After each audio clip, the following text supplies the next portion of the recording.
Greetings, everybody. Welcome to another Dhamma meeting where we will discuss the Buddhist practices of charity, morality, and meditation. Everyone who is interested is welcome to join. We shall start with our first participant, which is Felicia Chan. Ajahn, I'm very happy since I realized body is moving, no me moving. Body is eating, no me eating. I also realize everything is selfless. That is only the constant joy of awareness, of peace. There is no rise and cease. I constantly practice mindfulness and wisdom of four foundation mindfulness in the daily life. Everything just accept it. What will be, will be. Ajahn, may I know what should I take note? Thank you. Take note of your reaction to everything. Okay. Make sure you don't react. You just merely know. Okay.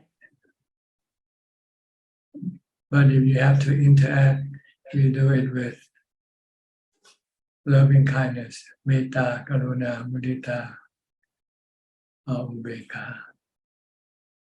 But if you see, hear anything, just merely see, merely hear. Don't be happy or be sad by what you see or hear. Because this is the way things are. And there's nothing you can do about it. Okay, about that. Okay. Thank you, Ajahn, for all your guidance. Sadhu. You're welcome. Johanna from Indonesia. Good evening, Ajahn.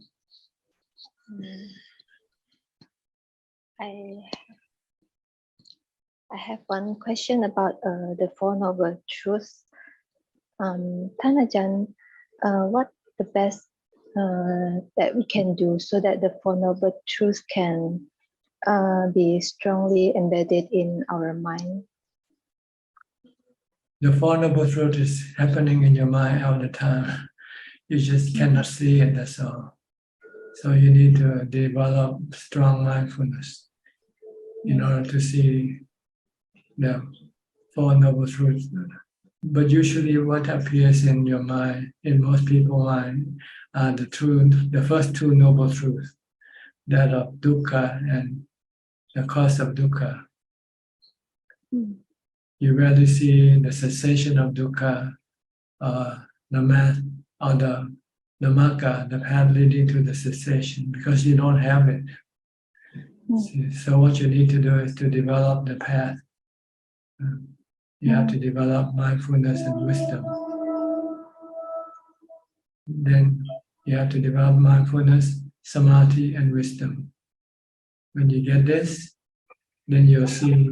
Then you'll be watching. You'll be constantly watching your mind to see when dukkha arises, and you will know it usually comes from your cravings. Your cravings start the dukkha. And when you have mindfulness and wisdom, then you can teach the mind to stop the craving by seeing that the object of your cravings are anicca, anatta, and will only bring you dukkha eventually. So you have to first develop the tools to see the dukkha and the cause of the dukkha, which is mindfulness, samadhi, and wisdom. In that order, you need to have samadhi. You need to have mindfulness before you can get to samadhi. Once you get to samadhi, then you can develop wisdom with the support of samadhi to stop your cravings, which is causing you the dukkha. I am asking because I remember in the Buddha's life, he could see the dukkha in birth, aging, sickness, and death, which is cannot be seen by most people.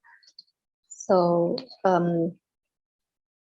just in case we don't make it in this lifetime, Thanajan, and we have to come back again in the next life. So I'm just thinking how should we do in order for the Four Noble Truths to be strongly embedded in our mind. Like I said, you have to develop mindfulness, samadhi, and wisdom. Because by merely memorizing it, you go forget. You have to practice mindfulness, and you'll see the real noble truth inside your mind, not the noble truth in the text, in the scripture that you study. If you see the Four Noble Truths inside your mind, then you will never forget. Okay, so we have to see the real thing in our mind, right, Thanajan? Yes, that's right. What you read in the scripture is just like a menu, not the food that you're gonna eat, right? When you go to a restaurant, they give you a menu and you say, oh, okay, I want a hamburger or fried chicken. But you don't get it in from the book. You have to get it from the cook. You know? So we have to practice mindfulness and Yes. samadhi and wisdom. Yes. Okay. Thank you so much, Thanajan. Next, Cook Sing from Singapore. Yeah, good evening, Prajan. No questions at the moment. Okay. Next is Declan from Ireland, Presley in Thailand, in Pattaya still. Yes, Ajahn. I'm getting ready to go down to do that 10-day retreat with Goanka in Kanchanaburi. Good. Yeah, getting a little bit distracted. My wife just came down from the north after haven't seen her for 6 months. She practices Buddha also, but it's we have different. She has different ideas about Buddhism. Yeah, different way of practicing. That's okay. Yeah, she's with a group on the internet, a lay group, and they're teaching her how to be a Sotapanna. So that's very strange. But I try to practice non-judgmental. And what you said earlier on to the lady, try to interact love and kindness and metta and no judgment. And that's right. That's it. No emotion involved with your reaction. Lots of motion, not the reaction, but that's something to watch. It's good. React with equanimity. Yes, Ajahn. Thanks, so Ajahn. You're traveling to Kanchanaburi tomorrow? Yeah. No, not tomorrow, but it's getting ready. I'll be there. I think it's on the 6th, the 5th or the 6th. We go down for a 10-day silent retreat. And then I have 1 week in Nanachat. I did up there. Okay. Then maybe sometime with Ajahn Martin. And then I want to possibly stay in your Wat before I go back to Ireland, if it's possible. Yeah. Yeah. All right. Thanks, Ajahn. I hope you find something from your pursuit. Thanks, Ajahn. Thanks, Ajahn. Okay. Next is Willie from Indonesia. Good evening, Thanajan. Today I don't have any questions. Thank you. Okay, Kwan Liman from Malaysia.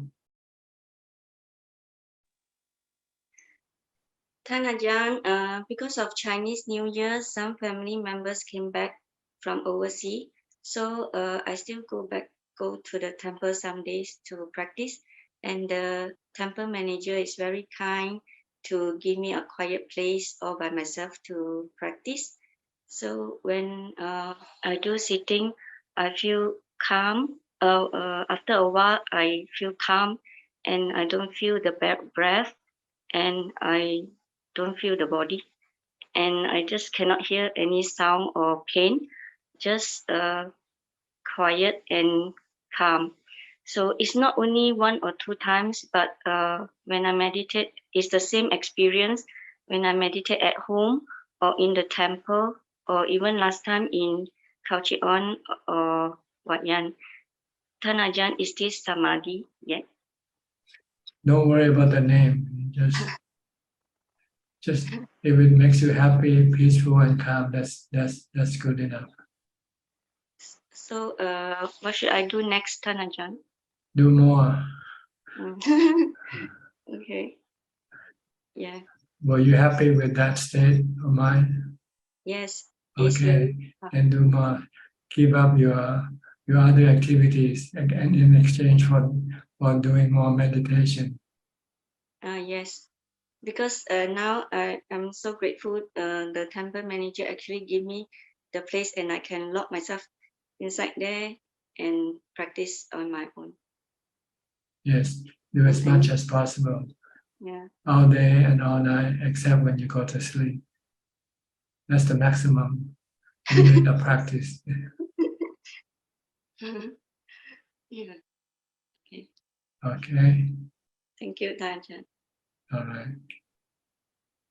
Next is Ubeka Alfredo from Sao Paulo. Alfredo. Hi, Bante. Greetings. I'm very tranquility, Bante. Very tranquil. Okay. Very peaceful. Yes. Yeah. Yes. And very happy. No thinking. No thinking. Okay. No thinking. Good. Good. So no thinking, nothing to say. No.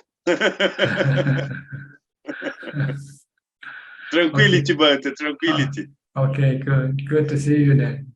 Keep listening Good. then, okay? Good. Amanda, where are you from, Amanda?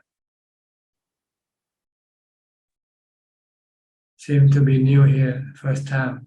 Yes, this is my first time to join. I'm from Hong Kong. Hong Kong, okay. Yeah. I would like to ask, how should I practice meditation?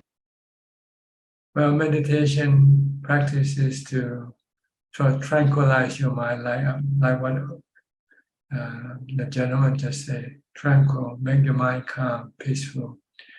And in order for your mind to become peaceful, you have to stop your thinking. And in order for you to stop thinking, you need to focus your mind on something else, an object, such as a mantra, Bhutto, Bhutto, Bhutto, Bhutto. Or if you're sitting, this is when you meditate. When you sit, you can use either the mantra Bhutto, Bhutto, or you can just watch your breath at the tip of your nose. Just keep watching, focus on watching, concentrating on watching, and don't allow your mind to go think about other things. This is simple. This is the mindfulness meditation. But it's easy to say, but it's hard to do, because your mind would not want to stay with your breath or stay with your mantra.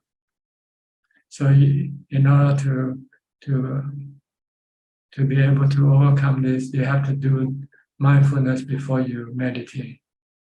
You have to practice mindfulness all day long, from the time you get up to the time you go to sleep, by either reciting the mantra Bhutto, Bhutto, or keep watching what your body is doing at every moment. In this way, you will not be able to go think about the past or the future, about this and that. But if you need to think, you can stop your mantra and do what you need to think, but only the essential thing that you need to think about. Otherwise, don't let your mind think aimlessly, daydreaming, or chatting with yourself. You should want to stop, because if you don't stop, you cannot meditate successfully. Thank you. Sometimes when I try to aware breathing in and breathing out, I feel my leg and my head very painful. I cannot relax. Okay, it means your mind is not ready for watching the breath in. So use the mantra Bhutto, Bhutto, Bhutto instead. And if you still feel the same effect, then you might have to do some chanting. You know, some verses that you can chant. Are you Buddhist or not? Yeah. Do you know some chant that you can chant? Yes. Yeah. Chant mentally, not verbally, just in your mind when you meditate. Just chant Itipiso, for example, Itipiso Bhagava Arahant Samma Sambuddho. Something like this first. And keep chanting until your mind becomes calmer. Then you will be able to watch your breath, recite the mantra Bhutto, Bhutto. Otherwise, your mind will react and cause some headache or some pain, some here and there. These are obstruction created by the mind. It doesn't like to be still. It likes to be active.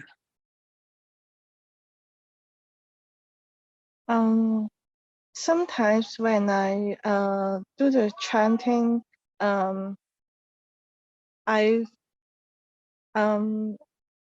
feel if my head very cannot relax.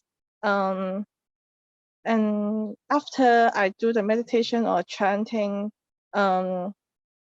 I feel I'm very tired and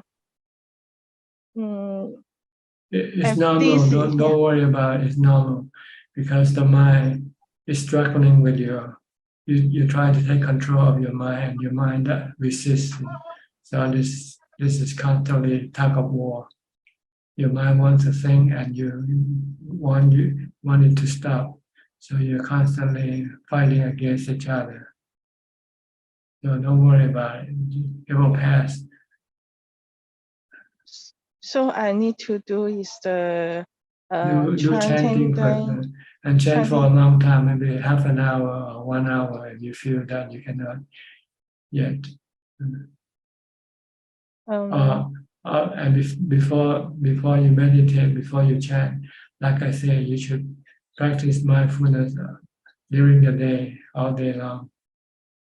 Then it will reduce the mind resistance to your control.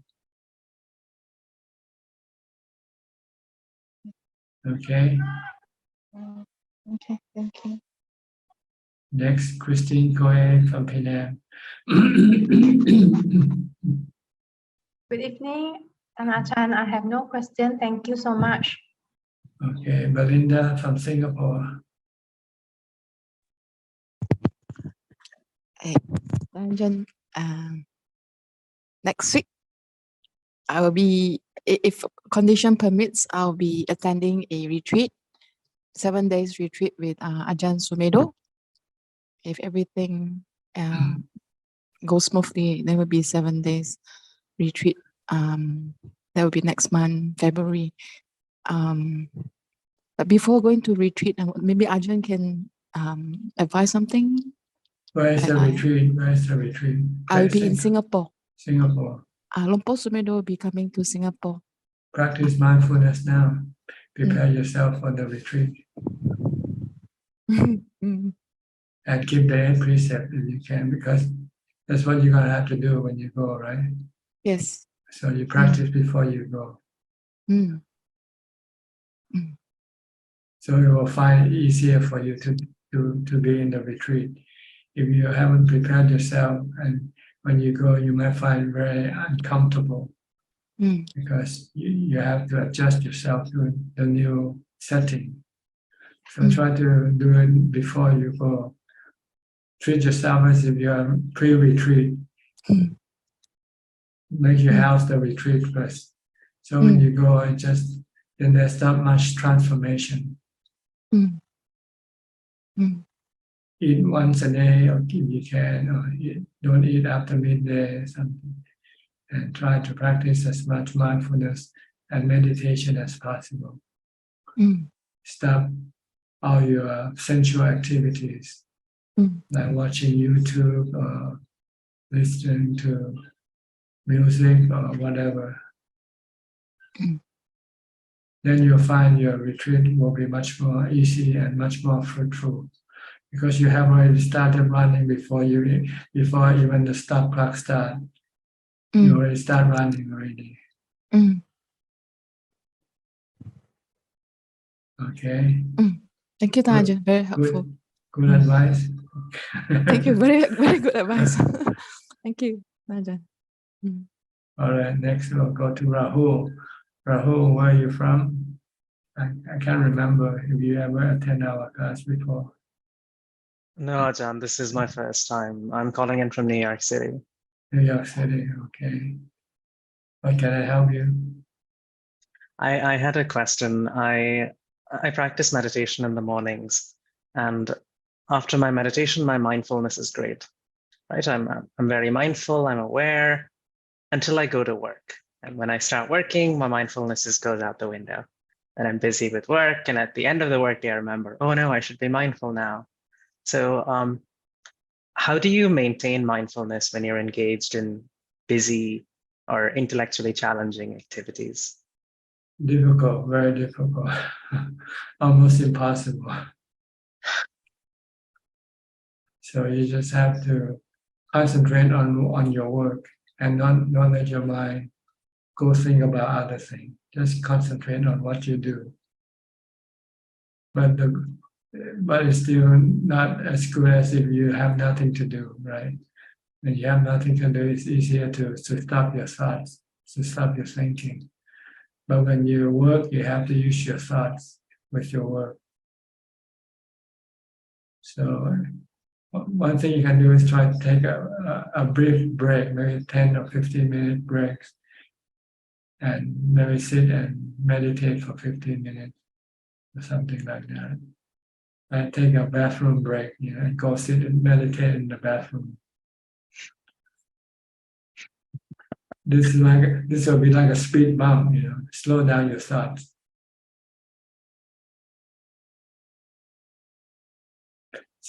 I found that the best way is to stop working. If you want to go the way of meditation, you have to eventually have to stop working. If you want to advance, if you want to have more up from your meditation practice, then you will have to give one up. You cannot have them both. They are opposing each other. Got it. Or you can do on your day off. You can practice more during your day off.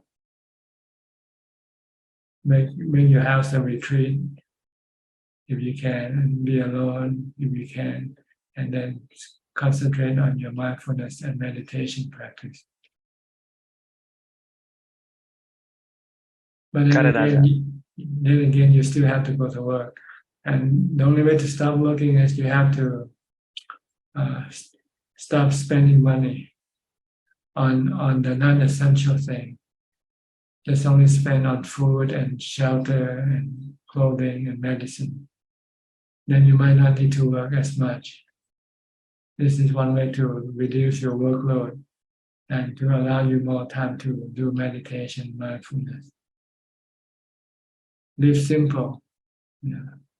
Live like a monk, even though you're not a monk yet. Got it, Ajahn. I'll start with the speed bumps for now. Okay. Thank you. You're practicing with whom, or by yourself? Or?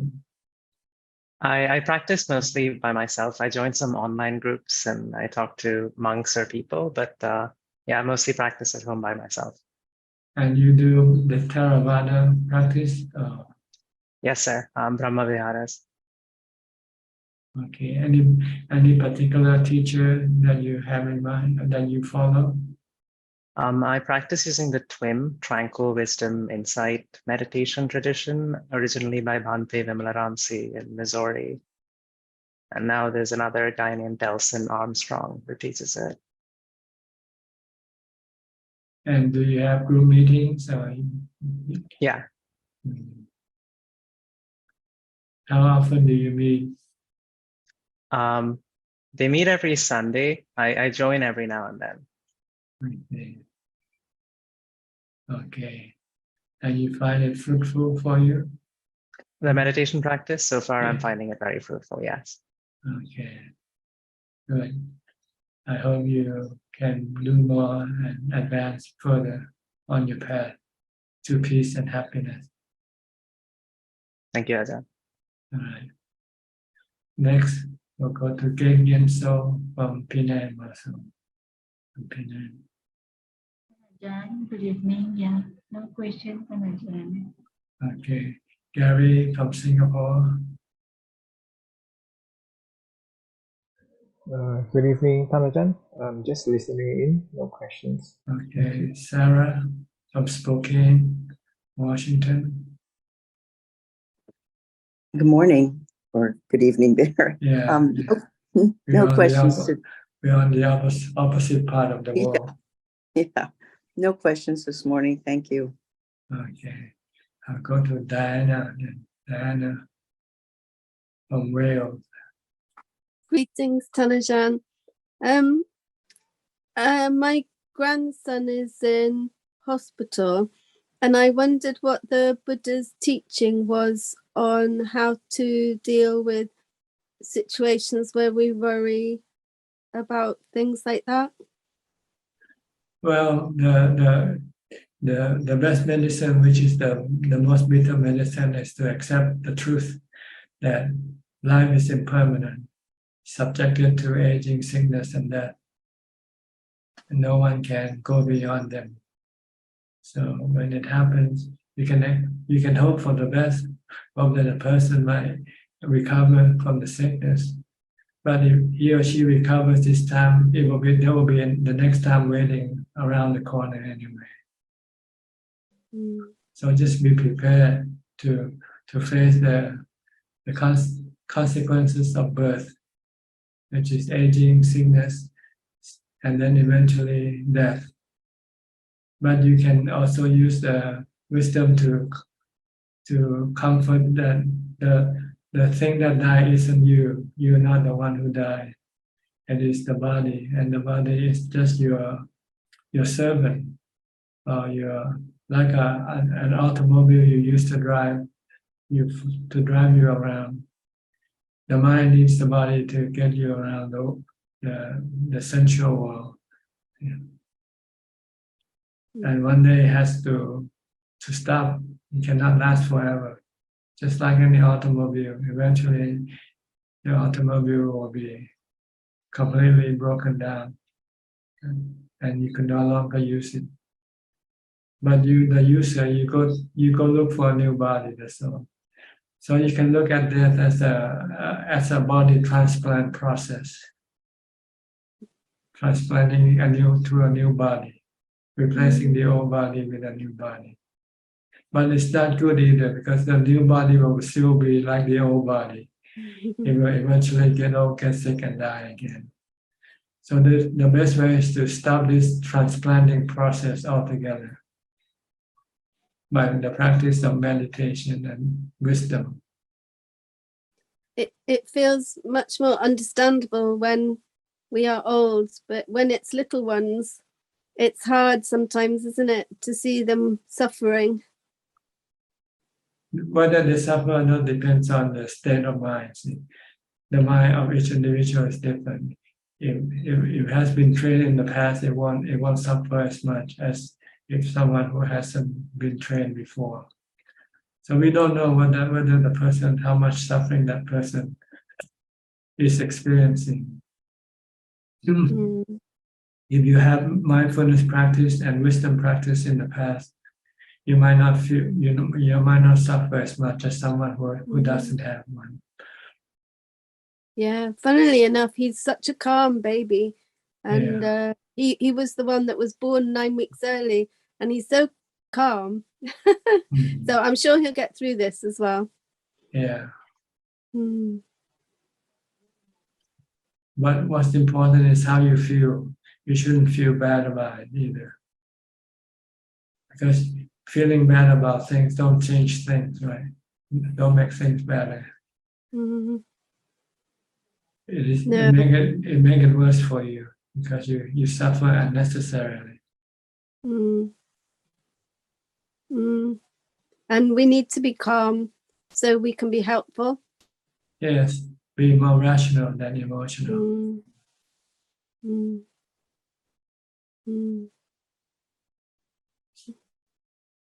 Okay. Thank you. All right. Next, Samanera Ariyananda. Where are you from, Samanera? First, I pay my respects to you, Ajahn. I was born and brought up in Bangalore, Ajahn. So right now in the northeast part of India, Ajahn, it's called Tripura. So yeah, so there in Mahashuddha Aranya Monastery, I have ordained, Ajahn. I just wanted to give you this good news as well. How long have you been ordained? So I ordained on December 7th last year. I see. Okay. You intend to ordain for a long time? Yes, Ajahn.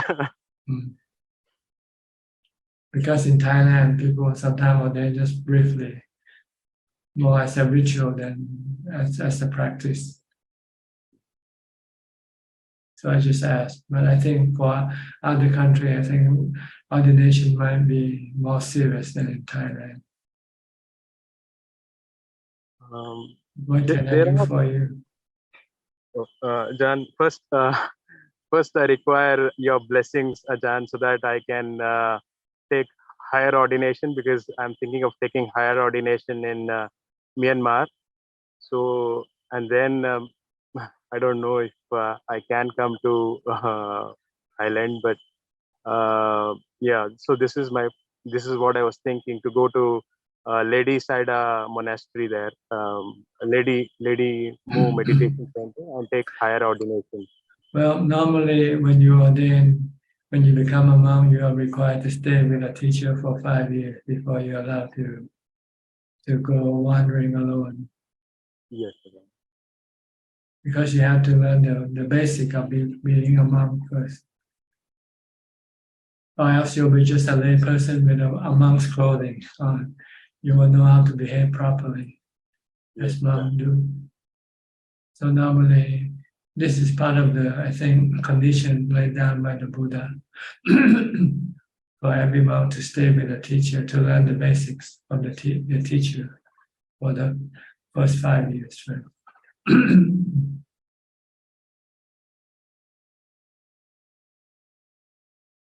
So anything you like to ask tonight? Yes, Ajahn, I have a quick questions. First is that, Ajahn, we understand that this body has this 3 characteristics of anicca, dukkha, anatta. But even the mind is the same, isn't it, Ajahn? It has the same 3 characteristics of, it is also anicca, it is also dukkha, and it is also anatta in the chitta as well. The mind has 2 meanings. The mind as the knowing element, this is not considered to be anicca, dukkha, anatta. But the states of mind, the conditions happening in the knowing element, such as emotion, thoughts, feelings, these are considered to be anicca, dukkha, anatta. But the mind, the one who knows, is always the one who knows. It never change. But the conditions in the mind keep changing. Sometimes you have a happy mind, sometimes you have a sad mind. Sometimes you have a restless mind, agitated mind. These are all conditions that change with the mind, but the mind itself doesn't change with the condition. The mind remains knowing. This is the intrinsic quality of the mind, is to the ability to know.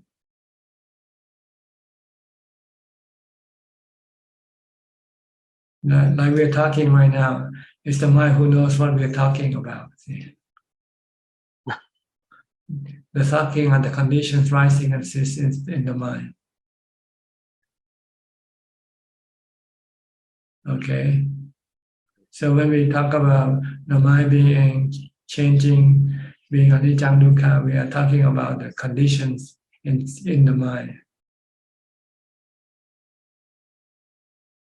Like the mind is the room, and in the room the temperature can change from cold to hot. Keep changing. But the room doesn't change. The room remains the same.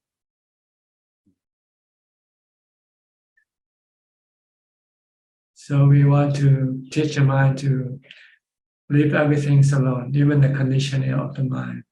Don't try to change or manage or control them, because this can cause dukkha when you cannot do it. But if you learn to live with it, then there is nothing you need to do. Then there will be no stress. The purpose of practicing is to stop stress in the mind, getting rid of the stress in the mind. And the way to do it is to learn to accept things as they are. Don't try to change them. But our delusion wants to keep changing things. When it's hot, we want it cold. When it's cold, we want it hot. Always want something that is not.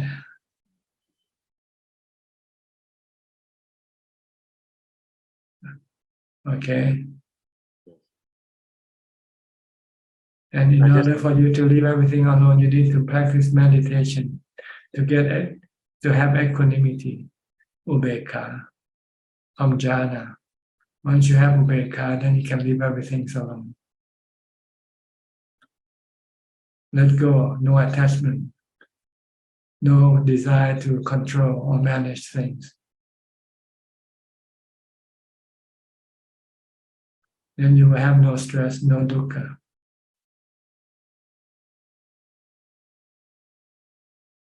Okay. Yes, sir. Any more questions? Yes, Ajahn. Ajahn, so if someone reaches fourth jhana, do they have this capability of choosing their rebirth? For example, Stopping rebirth, not by jhana. Jhana cannot stop rebirth, because jhana is not permanent. Jhana is temporary. You enter into jhana, then you come out of jhana. When you come out of jhana, your craving will be pushing you to go to a new rebirth again. So you have to have wisdom in order for you to stop rebirth. Because with wisdom, you can stop your cravings. And when there are no cravings, then there will be no rebirth. But do they have the capability to choose their rebirth, Ajahn? Like, for example, if because they usually say people who attain jhana usually go to Brahma realm. But yes, they will lose it one day. Eventually, they will come back and reborn as human again. When the strength of the jhana diminishes, then the mind will then drop down to the level of human again. But do they have the capability to choose their rebirth? Like, say, for example, can they become human again? Yes, that's what they have to. That's what happened eventually after a certain period of time, when the mindfulness that makes the mind have jhana become weakened, then the jhana will then disappear, and when there's no jhana, then the mind then become human again, return down to human level, and take a human birth again. But what about the immediate birth, Ajahn? Can they immediately choose to become a human rather than becoming a Brahma if they attain fourth jhana? Do they have that capability? No, it's automatic. Once you have jhana, you become Brahma, which is better than human in terms of happiness. Brahma has the most happiness. Human have 50% happiness, 50% of dukkha, 50% of happiness. But Brahma have almost 100% happiness, but temporary happiness, depending on the strength of their mindfulness. Okay. Just one more question, Ajahn. Okay. So they said Nibbana, they describe like Vedana Sanya Nirodha, which means feeling and perception is absent. So I want to know, Ajahn, if perception is absent, how do someone know that they are in Nibbana? No, that's not Nibbana. That's another type of jhana, which it's just when in which the mind becomes completely still without any function working. No vedana, no sankhara stop working completely. And they call this nirodha cessation of activities, not cessation of defilement. Not like nirodha in the Four Noble Truths. The nirodha in the Four Noble Truths is the cessation of cravings, of defilement. And that's nibbana, when you have complete cessation of defilement. Not cessation of the nama khandha, vedana, sanya, sankhara, vijnana. See, in nibbana, the mind still works. The mind still have vedana, sanya, sankhara, vijnana working. But it doesn't create any suffering, doesn't create any dukkha.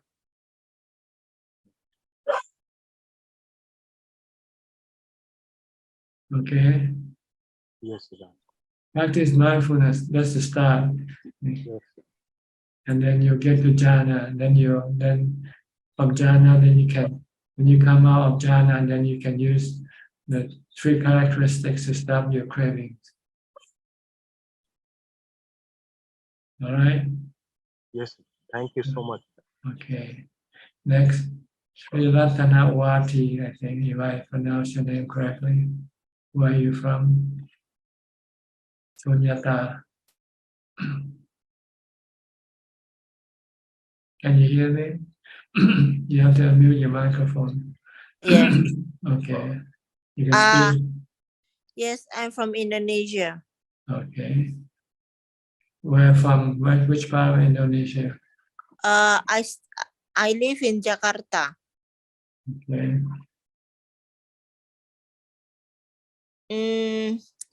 Actually, I want to ask you how to get rid of my anger. I have so much like anger because I was hoping, that people from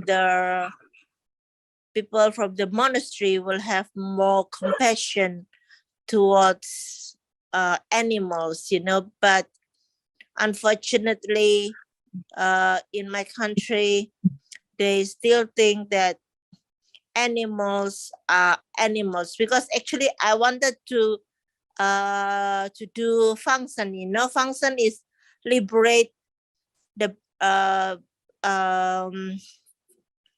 I want to pay for my birds because I really love my pets and I want my pets to reincarnate into humans, not become birds. You know what I mean? Yeah. But they don't allow me to do that. So I asked them question, why can't I do for my birds? Because I pay for their share, right? Let's say I'm paying for their share to do the liberation of their fishes. But they don't allow because they are considered as animals. So I asked them, if we are born into animals, so of course I want someone to liberate me into become humans, right? No one can liberate you. It has to come from the law of karma. When the time expires, when the time is right, then they will be liberated by the law of karma. No one can interfere with the law of karma. So I can't help my birds? No, you just have to wait until the bad karma that caused you to become animal expire. Once there are no bad karma, then you can become human again. Oh, because I pity them. Because I try to do function on my own. I pray. I pray for I liberate my own, right? Because I have a teacher that teach me how to liberate function. But I want monks to pray because I don't have the power because I'm a lay person, right? So my power is limited. So when they're doing the function is with a lot of monks, Bante, so the power is higher than me, you know what I mean? So that's why monk, everyone has power to liberate themselves, but not liberate other people. Even the Buddha could not liberate us. The Buddha can only liberate himself. Everybody has to liberate themselves. No one can liberate other people. So you have to only liberate yourself. Okay? So how can I help my birds? I cannot? You can make them happy in this life, by protect them, feed them, or whatever you want to. Yes, having loving kindness, metta toward them. But as far as the future rebirth, there's nothing you can do. Right now, they are like prisoner in a prison, and they have to do their time in prison until when the time is up. Then they will return and born as human again. Every night I pray for them, and then it's useless. It's useless. You cannot pray for them. In Buddhism, we cannot pray. We have to do good or bad karma to get the result. I bring them to tree refuge. I bring them to get the blessing from the Lama because I want to help them. Yeah, but it's useless. It's useless. You cannot help them. So I'm enraged because of the lady saying that I'm not allowed to do function for my birds. So I get mad. So when I see this is life and question, so I just say, okay, I try to listen. Maybe I can calm myself down from the cause of your anger is your desire. You want something, and when you cannot get it, you get angry. So you should stop your want. Don't want anything from anybody, and you won't get angry. Yes, that's why I try to listen to other people. Maybe it can calm my anger. It can calm my enrage. I'm really so angry that I keep on thinking in my mind, like, Yeah. So don't expect anything from other people, then you will not get angry. If you're expecting something from people, when you cannot get what you expect, then you get angry. Because I want to help my birds. I pity them. Okay, then you get angry then. Okay. Thank you. Okay, you're welcome. Next, Sri and Czech. Are you angry? Sri and Czech from Vancouver.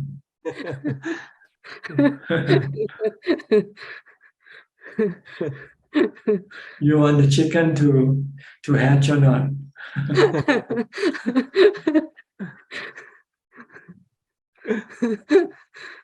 I want the chicken to hatch. I don't get that one. I just I don't get the joke. It's no joke. Oh, it's not a It's joke. just that if you want something impossible, when you don't get it, you can get angry. That's all. Oh. Yeah. Or upset, like, Yeah. or disappointed. So don't want anything from anybody, then you will not get angry.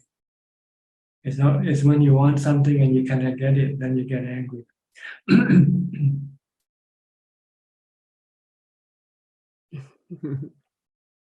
Okay, anything? Yeah, I heard a new one on the, on the Friday Q&A. I heard a new analogy. Buddhism is like a hospital.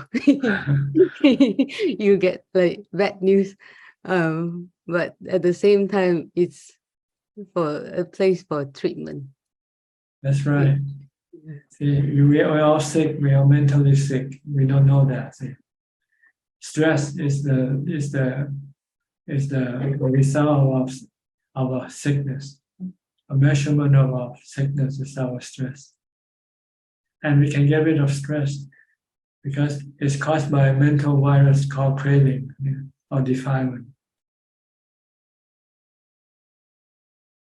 So you need to use the medicine of mindfulness and wisdom to eliminate the virus from the mind, from the mind. That's why we call wisdom and mindfulness the Dhamma medicine. The Dhamma medicine. It's actually not an analogy, it's real, it's true. Buddhism is a hospital where we come and fix our mental illness. If you finish, if you successful, you will no longer have any stress. You will be permanently healed from your mental sickness forever. No, it's actually not an analogy. I think the part is the bad news, because the lady Samanji was asking you that, like, people think that Buddhism is a pessimistic religion. Yeah, because the bad news is because it's the medicine. The medicine is bitter, and we don't like the bitter medicine. Wisdom is to see that everything is anicca. We don't like anicca. We don't like impermanent. We don't like that everything is subjected to aging, sickness, and death. But if we can take this bitter medicine, then we will overcome our fear of aging, sickness, and death. So we have to take this bitter medicine. The Buddha said, take it every day, contemplate every day.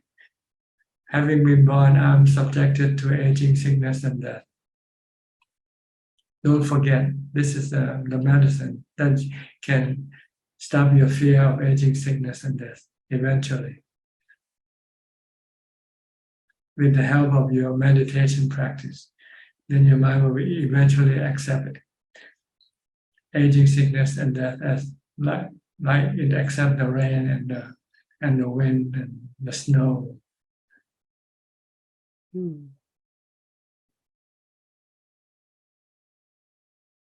So it's actually not a bad news. It might sound like a bad news, but it is bitter medicine. It's bad news because we don't like bitter medicine. We like honey. We like but honey can be dangerous. It causes you cancer. It causes you diabetes. You take too much sweet. But we like to take sweet, right? Because but we eventually end up with diabetes. But if we take bitter stuff, then they don't cause any diabetes. Chinese, we have Chinese drink, right? Medicinal drink that is bitter, but it's good for the health. But do you know, like, just so happen the bitter melon is known to be good for diabetes. It's just the people extract the bitter melon to help with diabetes. Some bitter medicine is good. It's actually, yeah, it's actually, yeah. Yeah.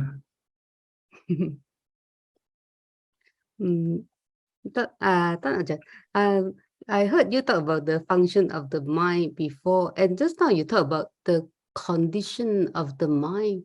What's the difference, Ajahn? Well, the function are the four Vedana, Sanya, Sankhara, Vijnana. These thoughts. Yeah.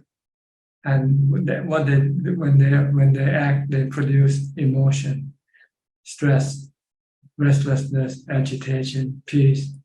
These are conditions as the consequence of these four functions. Oh.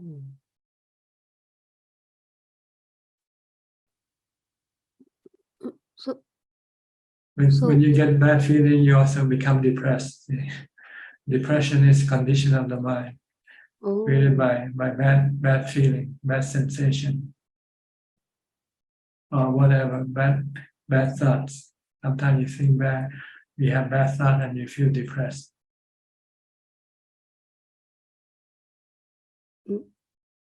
So the Buddha and the noble disciple only create good condition, or they create no more condition?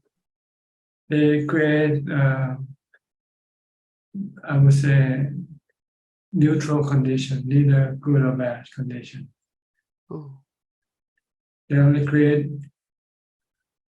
and they only create it when they have to. Like when they give Dhamma talk, they have to use this function of thought to create the Dhamma to present to others. And Dhamma is usually what we call rational things. So it doesn't cause any emotion, any stress, or any happiness, or anything, any joy. It creates joy. I'm sorry, maybe I shouldn't say neutral, but the Arahant will only think of happy thoughts, put it that way, and no sad thoughts, no bad thoughts, like anger, wanting to get your bird to become human or something like that by praying. But in like once they're in Nibbana, probably is like the neutral that you say, because there's no more like When they don't use the function, then everything just become quiet still. Like turning off the machine, the air conditioner or the fan. Oh. Yeah.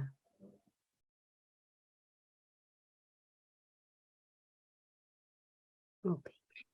But they still have the function, and they can do it whenever they can use them whenever they want to.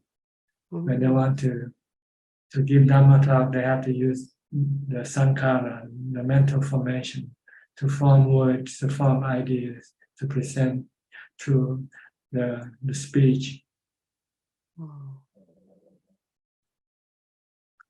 Before the Buddha give Dhamma talk, he has to use his thought first. He has to generate the idea in his mind with his thought, and then once he think about what he wants to say, then he can say what he wants to say.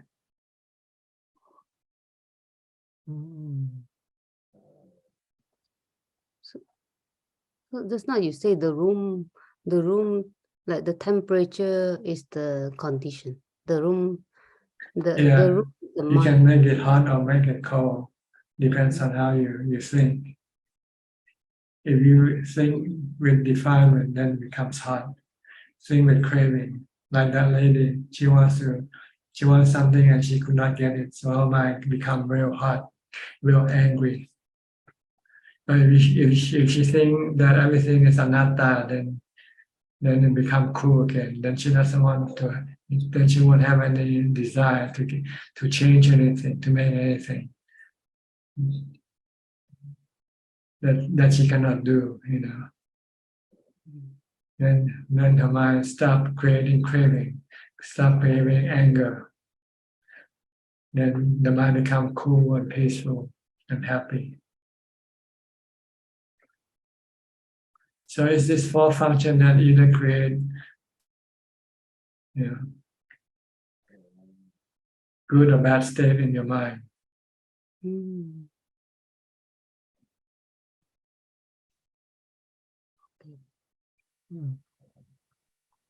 So, Ajahn, like the mind is always there, meanings that like for an enlightened being, they can deactivate the mind. But I mean the function, everything is still there. But if they want to, they can activate their mind. But it's based on Dhamma. You mean activate the function? Yeah, the thought. activate. The Buddha still think after his enlightenment, he still think, but he think differently than before he was enlightened. He didn't think about the way he used to think with defilement. He think now with reason, with rationality, like whether he should be teaching Dhamma or not, for instance. Not out of like or dislike, but based on the fact, on the ground, whether it's worthwhile teaching the Dhamma to people or not. Not whether he likes to teach or not like to teach, or want to teach or not want to teach. That Buddha's hobby. Okay, so no like or dislike involved in the thinking of a noble disciple, a noble one. They only use the rationality, the cause and effect, a logic.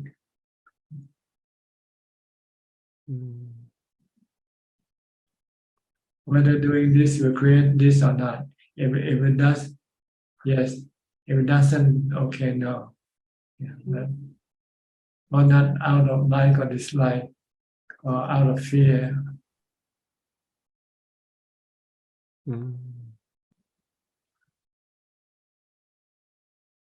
And Ajahn, I have another question. Like we have like bodily pain and also like mental pain. But sometimes like when there's a bodily pain, like I cannot differentiate with the mental pain. Like because they usually come to with physical pain, the mind also start to have creating mental pain, because the mind doesn't like physical pain. See? So it creates another pain called dukkha. Yeah. So if I cannot differentiate them, like they come in. Normally I assume that it's a bodily pain. Well, you have to study in order to be able to differentiate what is body pain and what is mental pain. For instance, right now your body has no physical pain, right? Yes. But if you get bad news, if you lost your money in the stock market today, you have mental pain, right? Yeah. Okay. So that's a two different things. Maybe your wife says something bad to you and you get angry, then you get mental pain. But you have no physical pain. Your body doesn't get sick, your body is well, you don't feel any physical pain, but you can feel the mental pain. But when your body becomes sick, sometimes your mind also gets sick with the body, because the mind doesn't want the body to get sick. And this wanting not the body to get sick can cause pain in the mind, cause dukkha in the mind. Yeah, that's the part that I always so feel. It's usually for normal people, usually when the body gets sick, the mind also gets sick with the body. You feel unhappy when you get sick, right? You don't feel happy. Even if it's your birthday, you don't feel like celebrating. Yeah. And that's the mind. See? The mind is not happy because the body is sick. Because the mind wants the body to be well, not to get sick. But with a noble person, he understands the nature of the body, that it can get sick. And once it gets sick, that's the way not to get your mind to be sick with the body is to accept the sickness of the body. And the mind can remain remain normal without being sick with the body. Can enjoy the birthday celebration.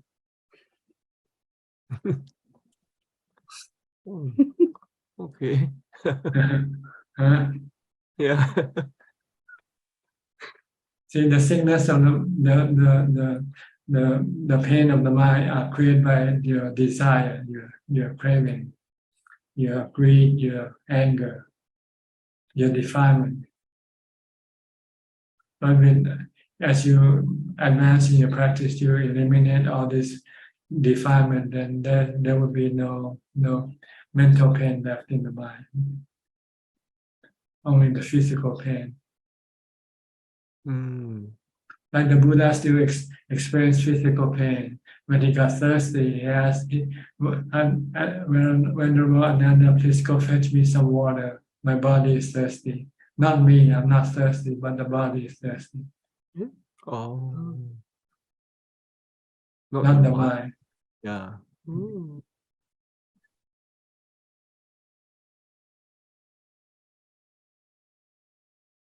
So the body doesn't change with enlightenment. The body of an enlightened person or non-enlightened person is the same.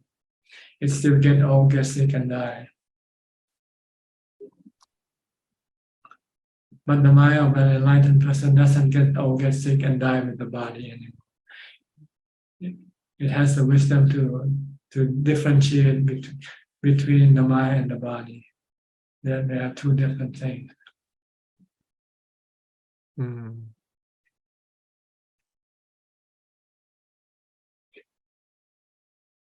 Okay. Yeah. Okay. I heard you said before, Ajahn, like the Sotapanna, like if they sit on a fire, they can still smile. Even they sit like, like you said that because they already separate the body and the mind. Even like sitting on a fire can still smile. Try to see. This one. but like stop. This is the real deal. But they're like The smile is in the mind, not in the body. The body only show sign of pain when you burn, but the mind can still smile at the pain of the body. Okay. I've seen the monk light themselves on the fire, like it's to protest, but that's not really, that's like that's not smile in the heart, right? That's not their business in the first place. Monks are not supposed to be involved in politics. And burning the body doesn't change anything anyway, right? Politics still go on like it used to be normally. Yeah. Okay. Okay. Thank you, Dad. Thank you, Dad. Go to Philip and Adeline from Malaysia. Good evening, Ajahn. Just to continue on to the question, just to clarify. So, the mind of a enlightened being, Arahant or a Buddha, right? So the 10 factors still exist, but No factors at all. so it doesn't appear in the mind anymore. Yeah, no factors. But the functions still remain. Vedana, Sanya, Sankara, Vijnana still remain. They are functions. They're not defilement themselves. Or the body is not defilement. So a living Arahant, a living Buddha, right? When normal daily life, when he's not teaching or anything, his mind will be in an equanimous mode every time. No thoughts will come out, is it? Well, they can think, they can think about what they see, but they think in not in terms of defilement. You think maybe just admiring or something like that, or analyzing how this thing comes about. Okay. They can still think, but they don't think with defilement. They don't think with greed, hate, or delusion. Right. So an enlightenment, an enlightened being, when he thinks and when there's greed, hate, and delusion, is actually a reaction, right? I mean, it's like, it's like you touch something and ouch, it's like a reaction, right? That you have not trained your mind. That's part of it. That's the illusion too. Okay. Right. But I mean, physically, an enlightened person can also react the same way as an enlightened person. Okay. For instance, if he walks and if Choti's be slipping and it's gonna fall, he might reach out for something to stop the fall. This is instinctive reaction. So like, I mean, I asked you before, I think the first time I met you, it's like, so for example, when there's a loud noise like thunder or even a bright light, the natural reaction covering the eyes or things like that, that is yes, it's possible to protect the body, but there's no mental reaction as being hurtful or angry or anything like that. Just accept things as they are. Okay. Understand. Thank you, Tanjai. Okay, the Buddha still eat, he still look after his body. He still think what to eat, what to do, what time it is now, what am I supposed to do? He still use the Dhamma Kanda. Oh, and also one more question. There's this more like we had for the monks practice, right? I know when you go on alms round and people offer food and things like that, right? You're supposed to accept it. Is there any like prerequisite, like if you're allergic to peanuts or you're allergic to milk or anything, like, can you reject it and say no? I can't take that. You don't have to eat it, but you shouldn't reject the offering because you want to what we call to facilitate their merit making. You don't want to stop their merit making, even though the things that they give you, you might not use it, you still accept it, and then you can give it to somebody else.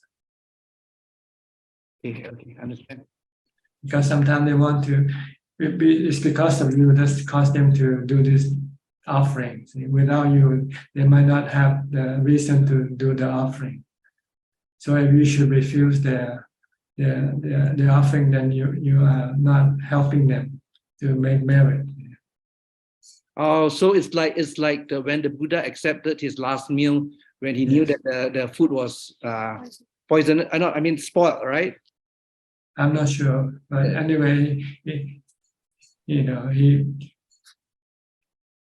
I don't think so. I think the reason behind this last meal is because that the person who gave the last meal might thought they caused the Buddha to die because of offering the food, but the Buddha said he didn't die because of the food. It's just his time to die. So the person who gave the food should not feel bad for offering the last meal to the Buddha.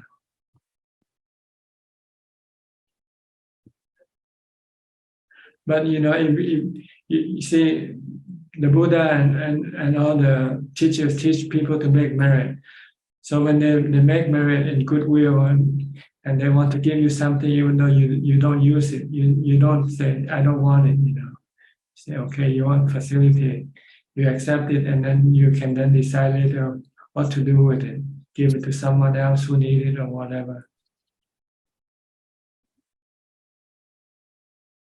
Unless it's something illegal, then you cannot accept. Like if somebody goes go steal something and give it to you and tell you they have stolen this stuff, and you cannot receive stolen good, for instance, and you say, I cannot do this.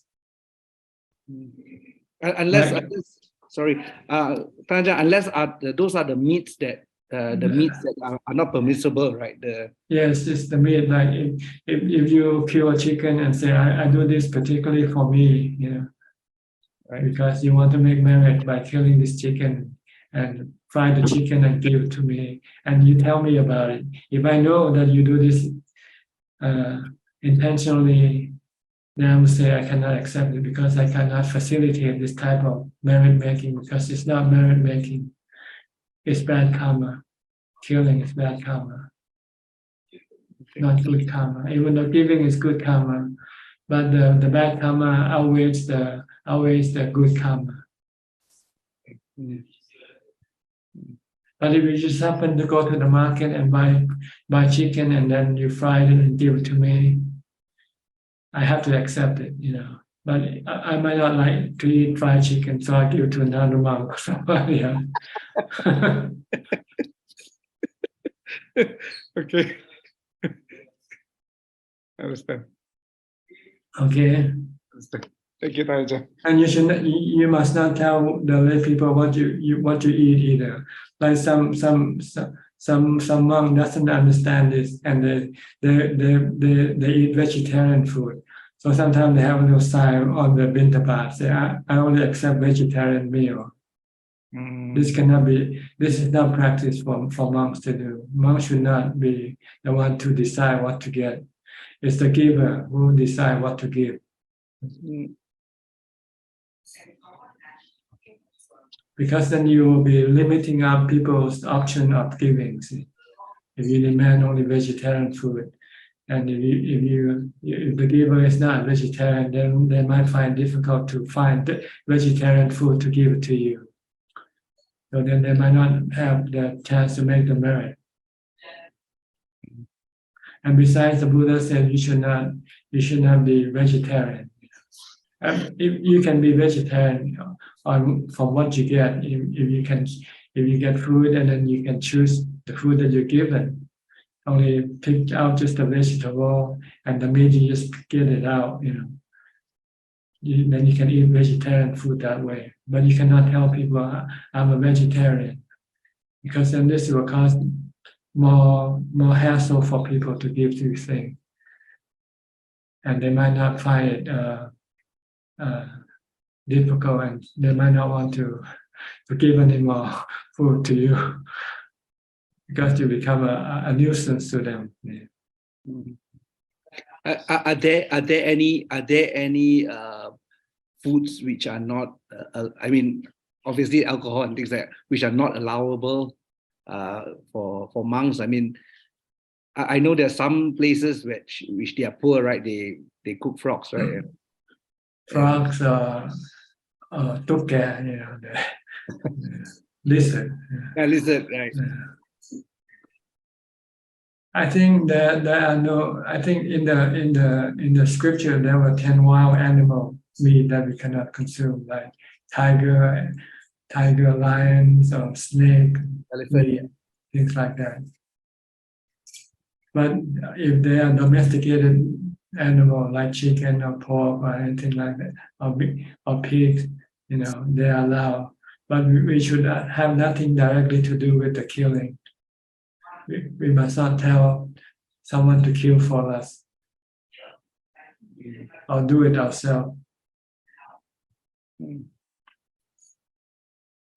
The monks cannot also accept raw food, raw meat or eggs. They have to be cooked well done. They cannot be like medium rare or rare steak and things like this. Okay. Yeah. They have to be well done. So the eggs must be hard boiled or hard fried. Right. Okay. Understand. And food that contains maybe just some seasoning of alcohol is not allowed either. Okay. because it's alcohol, and that breaks the fifth precept if you take it. Take the food with a few drops of wine, seasoning. Okay. And for example, after the 12 o'clock, no food, right? I mean, I know in Thailand, they allow to eat, I think, dark chocolate or something like that. They consider medicine. Medicine, right? Medicine. If there is salt in the chocolate, is it considered as seasoning or? No, salt is allowable. It's part of the medicine, so you can use salt as medicine.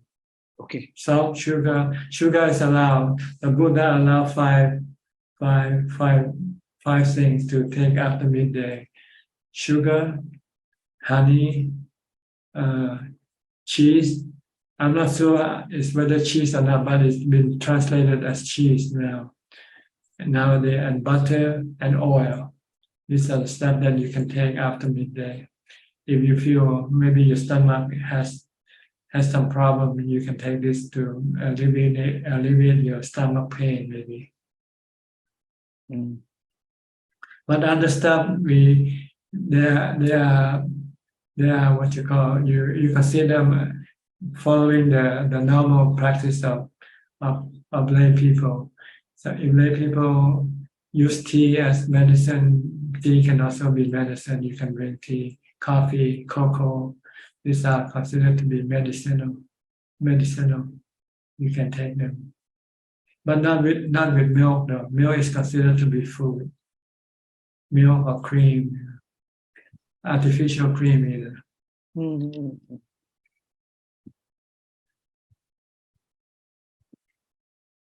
Okay. No, the best thing is to just to take water and don't worry about everything else. Once you finish your meal, then just drink water. You don't really need anything anymore, as far as eating is concerned.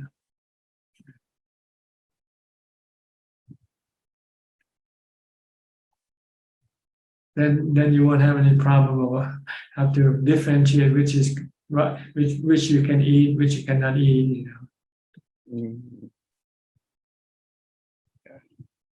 Because sometimes during meditation retreat, they cook a ginger tea or something like that. Yeah, ginger is considered to be medicine. Okay. Ginger, even chili, are considered to be medicine. Okay. Yeah.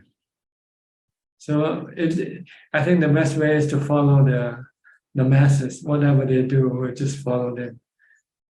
Learn from them. That's why you need to go and live in a monastery with a teacher for 5 years to learn all these little things that that people can do, that monk can do, and cannot do.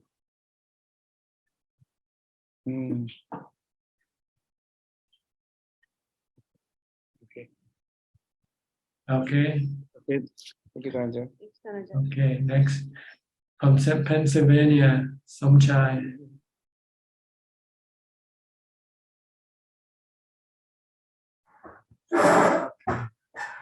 กับท่านพระอาจารย์ good evening.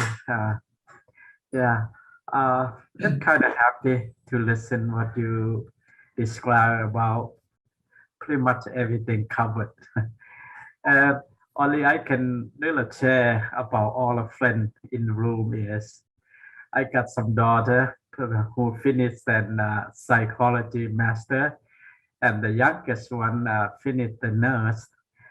In the middle one is no finished the school, is a boy. So I try to change, like you told me. I try to change, but I end up with have to change myself. I cannot change them. So he do the way how he want to do. And without you listen, without I learn from you and I listen from you, I probably out my mind by now. So it's you go crazy. You went crazy yes. by now. I pretty much right now, but I still remember what Ajahn Suchart said. You cannot change someone. Yes. You cannot change an apple to become banana, right? So, well, yes. People like fruits. Some are banana, some are apple, some are, some are grapes. You cannot change them. You just have to learn to accept them for what they are. Yes, yes, sir. I have one one tree apple, but a bad apple. There's only one bad in there. I try to slide them off. It is. But chop the whole tree down. Okay. Well, I saw you. They call bin tapat, but beg for food. I don't think beg for food a gift. I saw one young man give you a hug one day. Yes, yes. That's amazing. I knew him from when he was a very young boy. Every day his father will bring him out and give food. Yeah. And now I sponsor his education also. So he considered me to be like his father. Okay. Then I said amazing. I just I gave him scholarship. Yeah. So. Yes, sir. And other than that, I listen. I just a little share about that, but little two apple doing fine. Then one apple is bad, some inside. Anyway, so I just listen to you and control myself about mine, and I listen. Bunch of doctor, I consider doctor talk about, but I end up with, Buddha says some way, some like that, the same way what Ajahn Suchart talk about. So that's what only one I have comment right now. So okay, good. Thank you. Okay. Next, Alvin from Malaysia. Good evening, Tanajan. Tanajan, I just want to ask a question on meditation. Tanajan, you always say that when you meditate, once you move, you will start all over again for the meditation, right? Once you move, say you move your feet or you move your hand, so you start from point one again. What happens if they are, once you, what happens when you cough or you sneeze? Things that you cannot control. Same way. You restart. You restart as well. Right, restarting your computer. All the work that you have, if you haven't saved them, you lost them all. And you have to start all over again. I see. Yeah, because sometimes you sneeze, right? I mean, sometimes the power outage, accidentally beyond your control. There's nothing you can do. Unless you have a UPS. you can control yourself not to sneeze or cough. You try your best not to. You have to install UPS in your body. But the problem is when you try to fight yourself from coughing, defilement will arise. It's like you're fighting rather than concentrating on your breath. Then you try to stop. But this don't happen all the time. It's just occasional. It's very rare. Occasionally when you're not feeling well. Sometimes. Yeah, don't pay too much attention to it. Really, just Okay. But I think more things that are not what we call beyond your control. It's something that you want to move. You feel itchy or you feel uncomfortable and you want to move. This is something that you have to avoid. But if something beyond your control, then you just have to accept it. It only happens once in a while, not all the time. Coughing.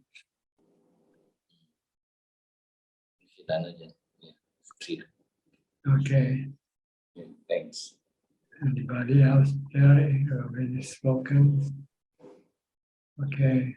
I think we'll go to Facebook for now. I think before Sulan come in, she hasn't come in yet.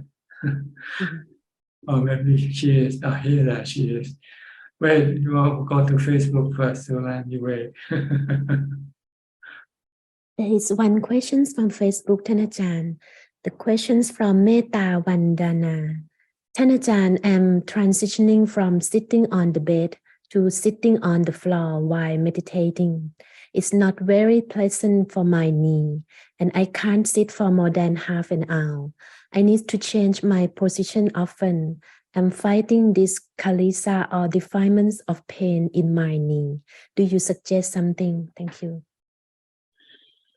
Well, it depends on whether this pain on your knee is something permanent, long-lasting, or just happened during the time of meditation.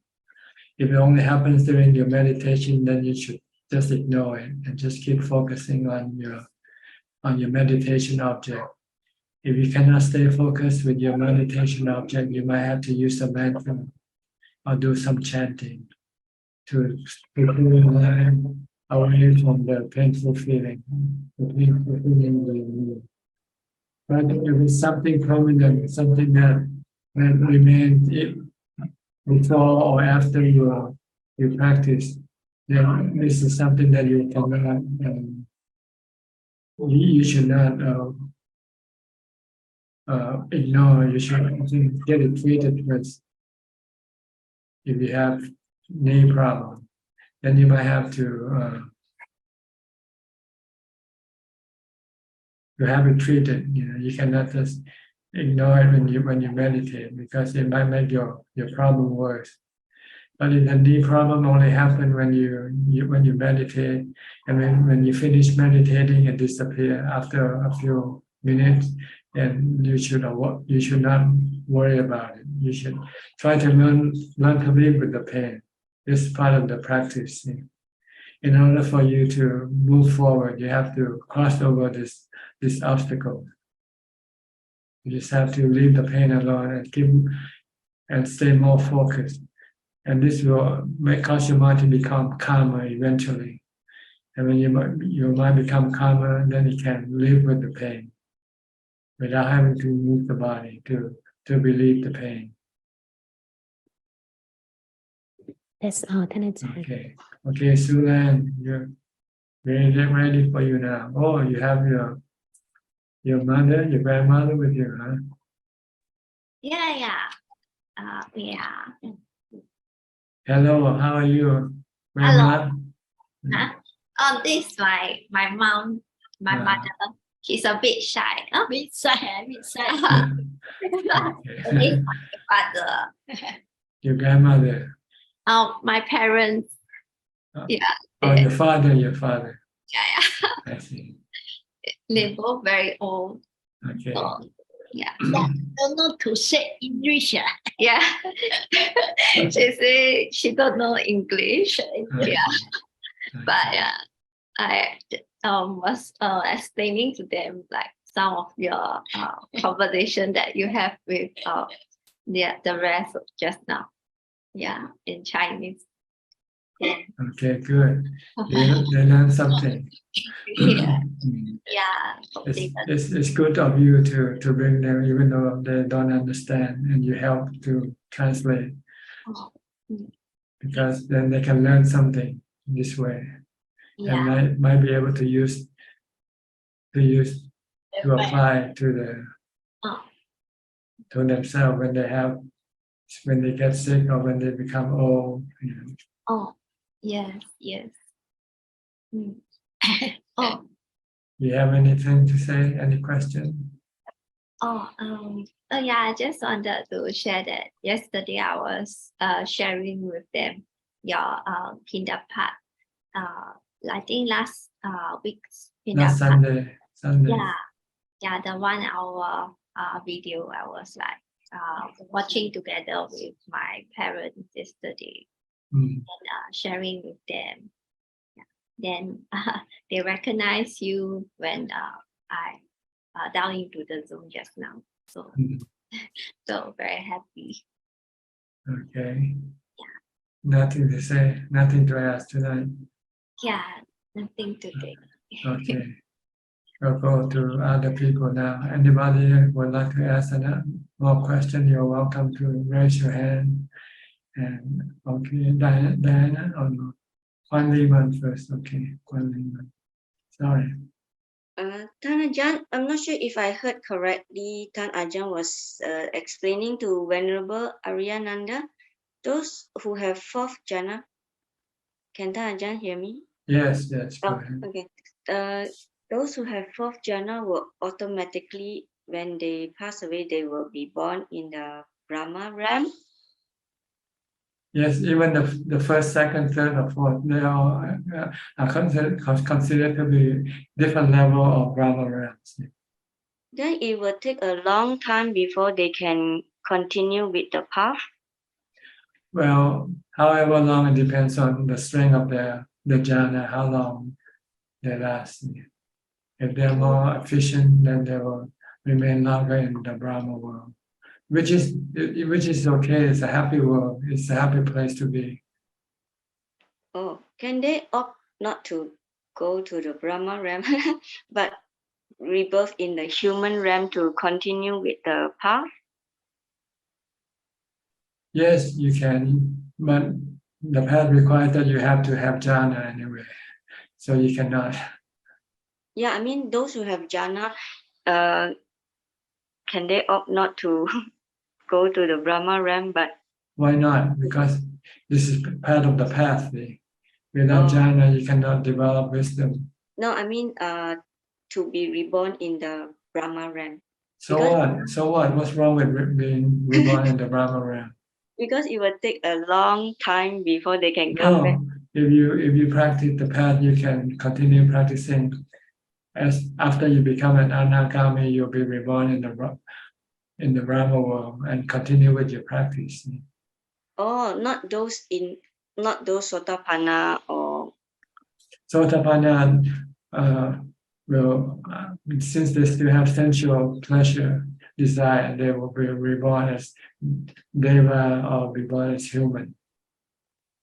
Ajahn, how about those only have jhana and have not entered the stream?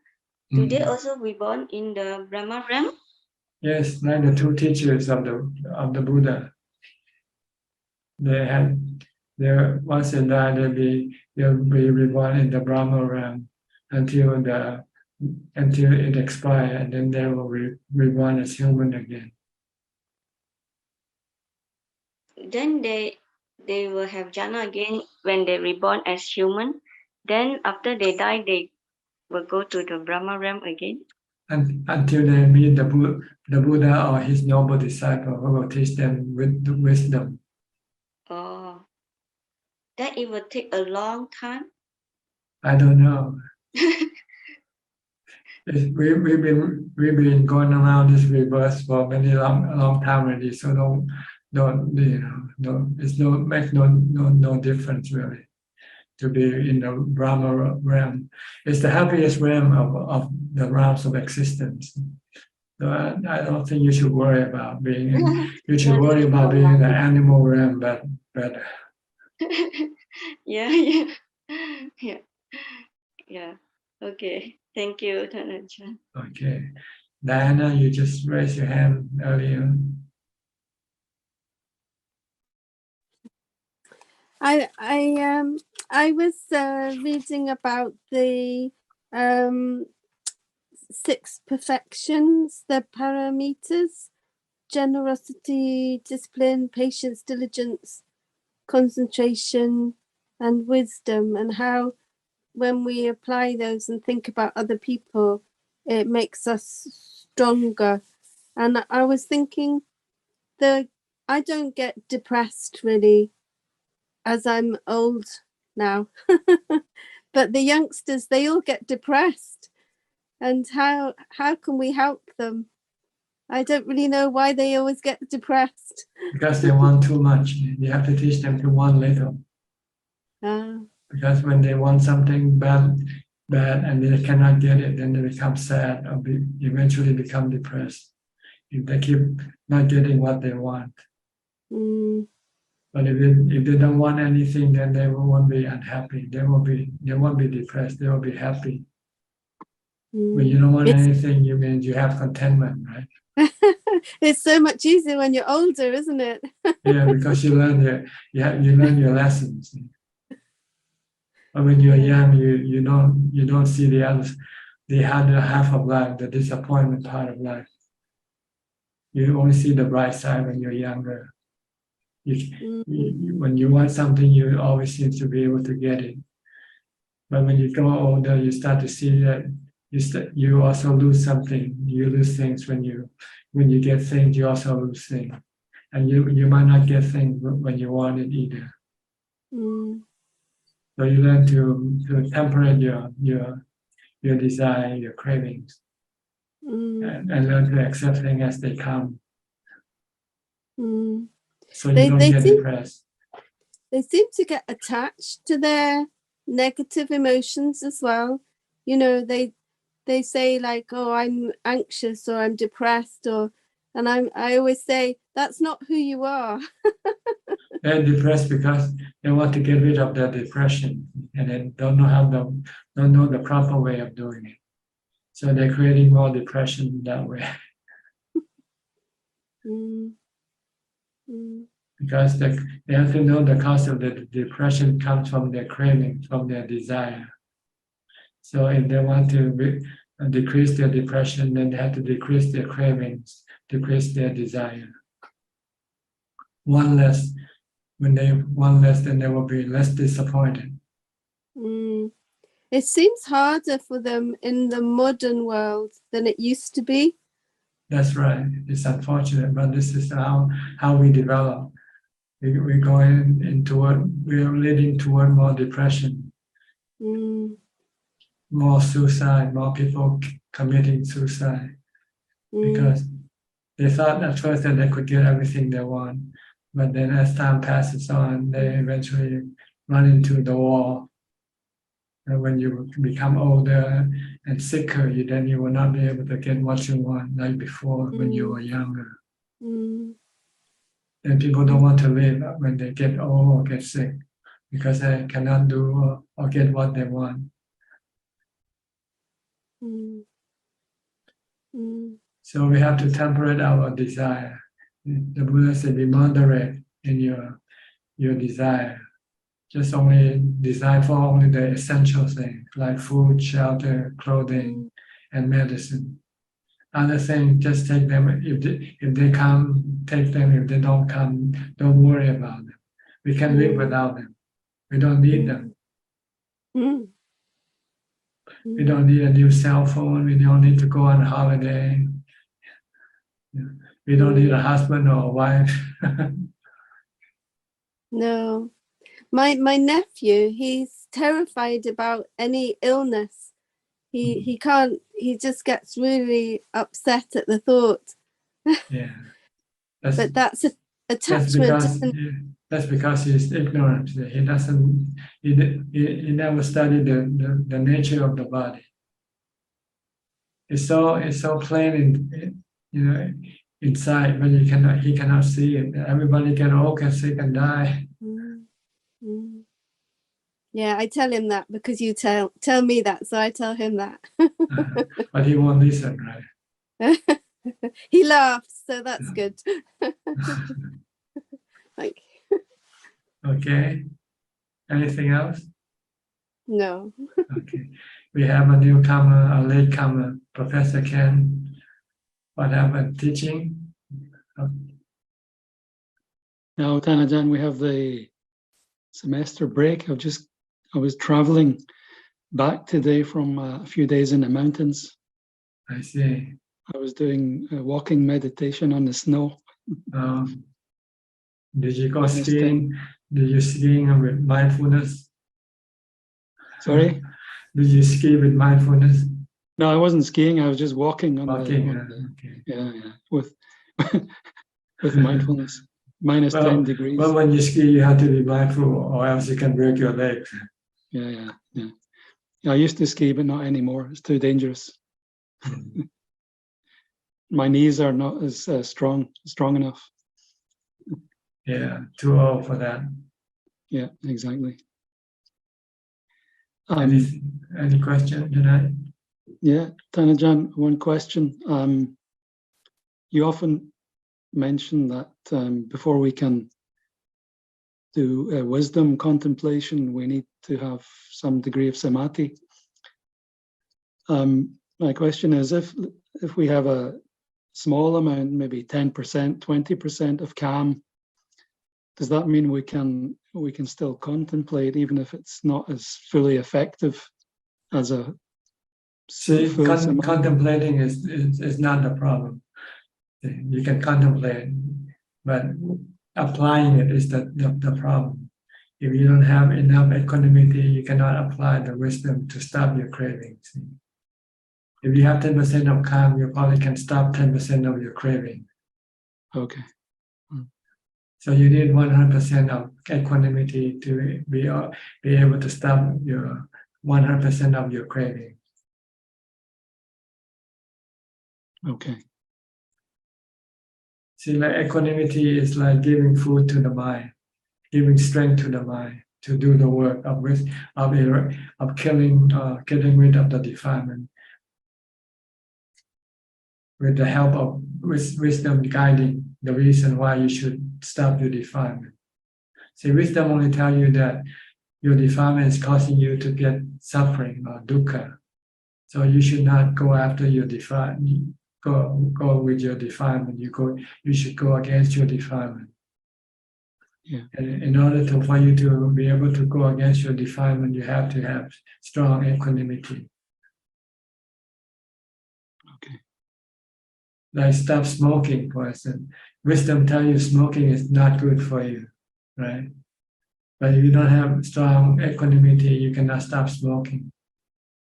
The desire is stronger than your equanimity. But if your equanimity is stronger than your desire, then you can stop your desire. Okay. Contemplating is to teach you the reason why you should not go after your desire, go with your desire, do what your desire asks you to do.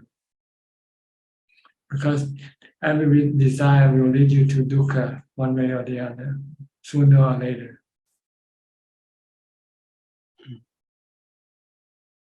Because the object of your desire are temporary. When you lose what makes you happy, then you become sad instead. But if you don't go after that object, then that object cannot cause you any sadness. But sometimes you are so addicted to them, you cannot resist your desire to go after them.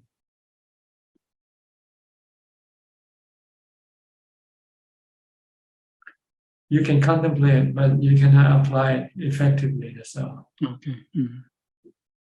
You can contemplate on aging, sickness, and death, but you cannot apply this thought to teach your mind to remain calm in the face of aging, sickness, and death. Because you don't have calm to do it with. Yeah. But if you have calm, then you will know how to deal with this aging, sickness, and death by just remaining calm and accept things as they are. Okay. If you don't have equanimity, your defilement will keep resisting the truth, or denying the truth, not accepting the truth. But with samadhi or calm, you stop this resistance, stop this defilement.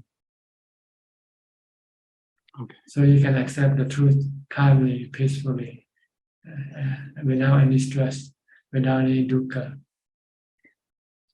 That's the goal of the practice, is to get rid of stress created by your defilement. Okay. So you need both.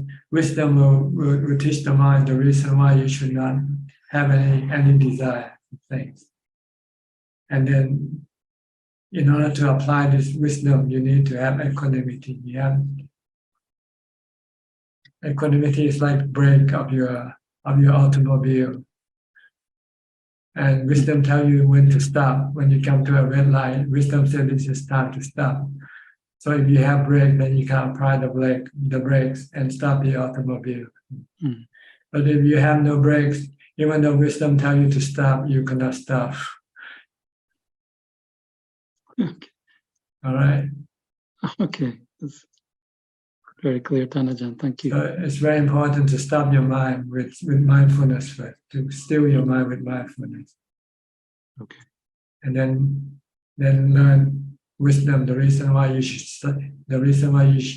stop your desire, your defilement, your greed, your hate, your anger, your desire, because they are causing your mind stress. Okay. So practice a lot of mindfulness. We know a lot of wisdom already. We talk about wisdom all the time. But when the time comes to use wisdom, we cannot apply it effectively. Yeah. Don't go holiday, you're wasting your time. You should go to meditation retreat, but you cannot do that because you would rather go on holiday because your defilement wants to go on holiday rather than go on a meditation retreat. But if you have some meditation practices, you have some equanimity, then you see the benefit of meditation, then you can resist your defilement because you have some calm, some equanimity. Yeah. Then instead of going on a holiday, you go to meditation retreat instead.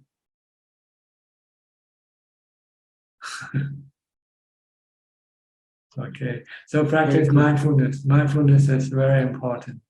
It's the key to your equanimity. Once you have mindfulness, you can have equanimity. Then you can resist your defilement when your wisdom tells you to the reason why you should not follow your defilement.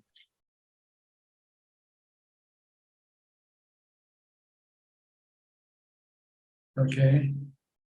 Thank you, Tanajan. All right. Anybody else would have any more questions? We have about 9 minutes left to the meeting. Okay, looks like nobody. Okay, then we shall call this meeting to an end for today. Thank you for your participation. I hope this meeting can help you advance in your practice. In the meantime, please stay mindful and keep on practicing. And if all goes well, we'll meet you again. I'll meet you again next week at the same time. Thank you and goodbye. สาธุเจ้าค่ะ บ๊